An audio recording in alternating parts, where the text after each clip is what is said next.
who is our next Sub-Zero in Mortal Kombat? Because this Sub-Zero is gone from Mortal Kombat. You'll have to play with him in Fortnite. All jokes aside, really though, as we all know, Bi-Han is forever in the endless cycle of running a short-term lifespan in this series. I already have my guesses on who our next Sub-Zero is going to be. And sure, anything is possible on who takes the next mantle, but I feel pretty confident on who I think it is. And we've already seen him. Some things in Mortal Kombat 1 felt rushed. However, when I look at the big picture, I think this story is just beginning. It's going to reinvent the wheel, that is, the lore of Mortal Kombat. Let me explain, and let's start with Sub-Zero. Traditionally in Mortal Kombat's previous reboots, Sub-Zero always starts the mantle with Bi-Han. We lose Bi-Han, and Kuai Liang takes over his brother's mantle.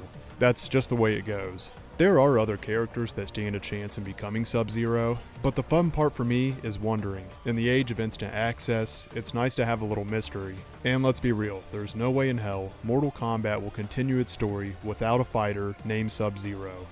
Sub-Zero is the one fighter who has been there for every canon Mortal Kombat game. Even when Scorpion was absent from Mortal Kombat 3, Kuai Liang was still there as Sub-Zero in his suspenders. Now with that said, Mortal Kombat 3 is the last game that we're going to get without Scorpion. It's not going to happen again. They learned from that one pretty quickly not to let their poster boy sit out. So let's be real, and let's talk about some possibilities. Again, we are getting Sub-Zero, and I can tell you all day it's going to be Kuai Liang. But there is still a sliver of a doubt for me that it could be Hanzo or someone else. I think an easy cop-out for this would be a Sub-Zero from another timeline, like another Bi-Han. This just wouldn't add up. Who would Hanzo be? Who would Kuai Liang be? Of course, I've entertained the idea of Frost becoming Sub-Zero, but I highly doubt it. Like, I really doubt it. And I wouldn't like it. If Hanzo becomes Scorpion, then we'll have two Scorpions. So for me it just makes a lot more sense if Kuai Liang picks up the ice, so Hanzo can take over the fire. How are they going to do this? I don't know yet. But having Hanzo and Kuai Liang back at their respective mantles is something I would appreciate. And if it's not a fever dream, Bi-Han's still kicking just fine as Noob Saibot, and the whole gang is back. I don't think it'll last forever, as many fighters find their graves at some point in Mortal Kombat. And I don't think most Scorpion fans want to see their favorite ninja turn blue. That is, at least most Hanzo fans.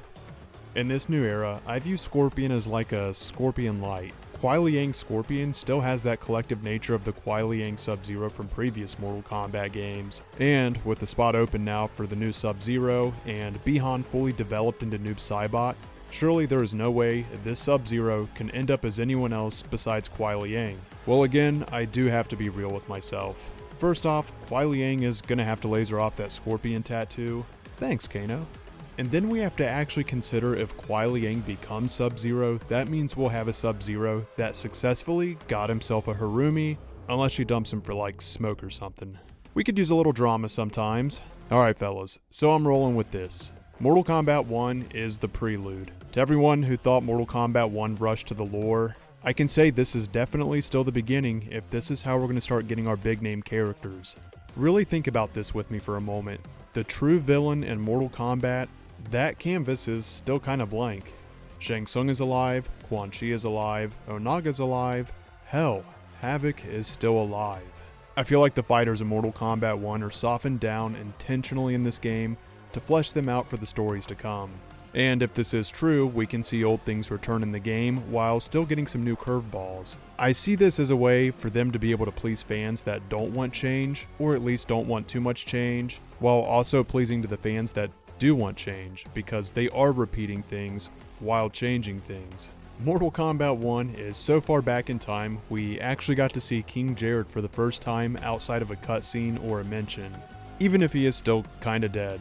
Now, before I get too far ahead of myself, I'm going to explore the fresh beginnings of Mortal Kombat, staying true to the original while the story takes some new turns in an upcoming video, because all we really did was flip-flop some mantles and some roles, and the experience of the 3D era, we just through it in the last chapters, and if Kuai Liang becomes Sub-Zero again, that's really going to tell me they are playing it more safe while still making some new changes. I'm putting my crystals on it that Kuai Liang is going to become Sub-Zero. That part I do feel confidence in, but of course I can't guarantee it. I think we were all expecting something different, but it completely turned out to be the same way as it always does, like Bihan turned into Noob Saibot for like the 3rd or 4th time. Same with Reptile, it's always the same for him and his family, and Shang Tsung having a part in it. And I think that's really how they're playing the story out, is keeping some of these exactly the same so you are familiar with it, while also throwing new things out there to try to make it new. Consider this for a moment, and this is just a theory, but imagine if the way we get Sub-Zero again is if Kuai Liang becomes abducted into the Lin Kuei to become cyberized again.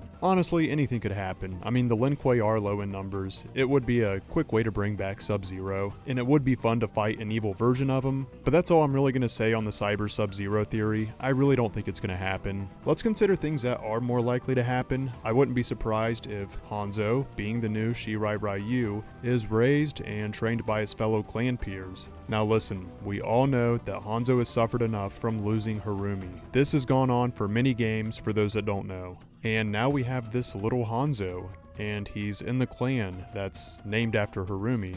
And for those that paid attention in Chaos Reigns, Harumi is very powerful. Are you thinking what I'm thinking? Remember, Hanzo is an orphan. Kuai Liang and Harumi just got married. Things could really start forming together.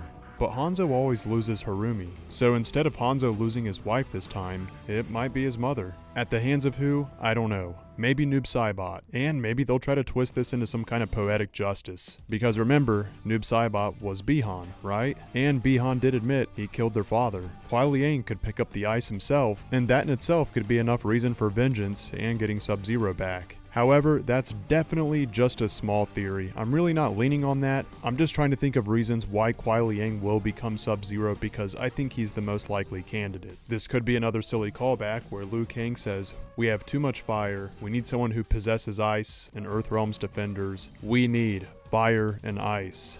So Kuai Liang, you're Sub-Zero, because Hanzo's gonna do fire now. And this is how we beat Onaga, because all that spiritual stuff and electricity doesn't work against Onaga. And I only know that because now I'm getting flashbacks. And that's really how Liu Kang becomes the Raiden of Mortal Kombat 9. He starts getting all the flashbacks. All jokes aside, let's consider the actual possibilities for Sub-Zero. We have Hanzo, we have Kuai Liang, we have another Sub-Zero that could enter the timeline from a different timeline, as much as I don't want that one to happen. Or there is the very real possibility that Bihan could revert to Sub-Zero still. Think about it, when he was Noob Saibot towards the end, he really got shriveled up and taken to the Temple of the Elements. If Sector's vision is true, yeah, she does rescue him, and he doesn't look all that well. Maybe he's alive and doesn't possess that power anymore, and she's able to bring him back to the Bihan that he was, or augment him or transform him into Cyber Sub-Zero to give him some kind of power that he doesn't have at this moment. So if it does become Bihan or Kuai Liang as Sub-Zero, I won't be upset because I do like both characters. I do feel like it would fit better as Kuai Liang, but I've grown to like Bihan in Mortal Kombat 1 as well. Whatever the case though, I just hope it's not Frost because